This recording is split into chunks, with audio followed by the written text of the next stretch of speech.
خلیجی کشیدگی کے بعد امارات نے چنائی ایئرپورٹ سے پروازیں منسوخ کر دی ہیں، جس کے بعد سینکڑوں مسافر پھنس گئے ہیں۔ مشرق وسطیٰ کے لیے پروازیں چلانے والی کئی ایئر لائنز نے بھی امریکہ اور اسرائیل کی جانب سے ایران بشمول اس کی دارالحکومت تہران پر مہلک حملوں کے بعد اپنی پروازیں منسوخ یا دیگر راستوں پر موڑ کی ہیں۔ برٹش ایئر ویز، ورجن اٹلانٹک اور ویز ایئر ان فضائی کمپنیوں میں شامل ہیں جنہوں نے سیکیورٹی خدشات کے پیش نظر مشرق وسطیٰ کے لیے اپنی فلائٹ شیڈول محدود کر دیے ہیں۔ ابوظہبی کے اتحاد ایئر لائنز کی جانب سے جاری کیے گئے بیان میں کہا گیا کہ ابوظہبی آنے والے اور جانے والی تمام پروازیں پیر تک منسوخ کر دی گئی ہیں۔ قطر ایئر ویز کی جانب سے کہا گیا ہے کہ قطر کی فضائی حدود کی بندش کی وجہ سے ایئر لائن کی فلائٹ آپریشن تاحال معطل ہیں۔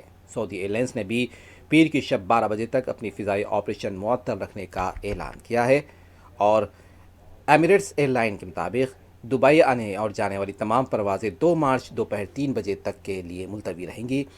اسی طرح بحرین کی گلف ایئر لائن کا بھی کہنا ہے کہ علاقائی فضائی حدود کی بندش کی وجہ سے بحرین آنے اور جانے والی ایئر کی متعدد پروازیں منسوخ کر دی گئی ہیں۔ ایئر عربیہ کی جانب سے بھی اتوار کو جاری کی گئی ایڈوائزری میں کہا گیا ہے کہ علاقائی صورتحال کی وجہ سے متحدہ عرب امارات آنے اور جانے والی تمام پروازیں منسوخ رہیں گی۔